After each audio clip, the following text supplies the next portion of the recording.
So recently I was watching a video of someone making Nigerian jollof rice. And at one point in the video they got to mixing in the rice with the tomato paste. And I looked at it and I thought, that looks familiar.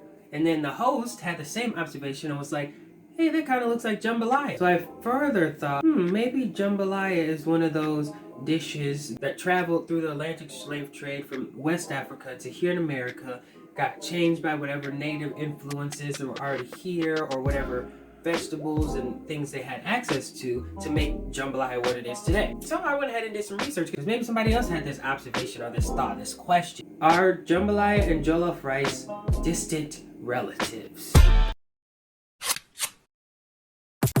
At first glance, can you tell the difference between these two dishes? Maybe, maybe not? Well, let's look closer. To your right is jambalaya and on the left is jollof rice. So jambalaya is an American Creole and Cajun rice dish with French and African Spanish influences, and it's made with meat, vegetables, and rice. Jollof rice, or jollof, is a dish from West Africa, typically made with long grain rice, tomatoes, onions, spices, vegetables, meat, which is usually chicken, goat, beef, fish, lamb. So you kind of see how those have some similarities. They're also both dishes that you can make one pot in, and in the region that they're primarily made in, there's different varieties. Like there's Nigerian jollof rice, there's Ghanaian jollof rice, different regions down in the south that have different types of jambalaya that they may make. Grandmama may add this in there, auntie may add that in there, other people may not use this.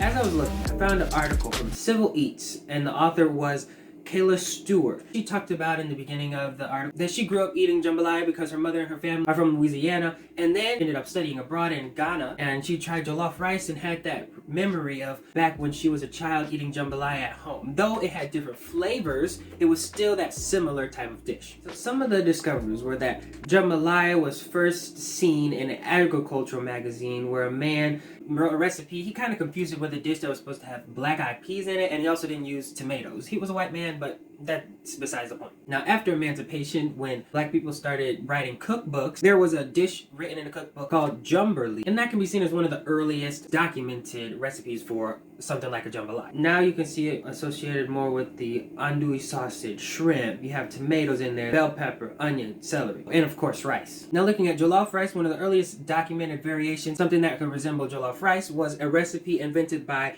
Penda Mbaye. It was called Thai boudin. You'll see the word right here on the screen. I may not be pronouncing it correct, but translated loosely through French, it means rice and fish. This dish had cassava, carrot, rice, fish, and cherry tomatoes that were crushed up, and it's a popular dish, and it's also the national dish of Senegal. So because of lack of documentation and record keeping throughout the slave trade, there's nothing definitive that connects jambalaya to jollof rice via the slave route being carried from West Africa to here in America. Most recipes are passed down anyways, from mouth to mouth, storytelling, teaching the younger generation how to make it, and they taught and taught.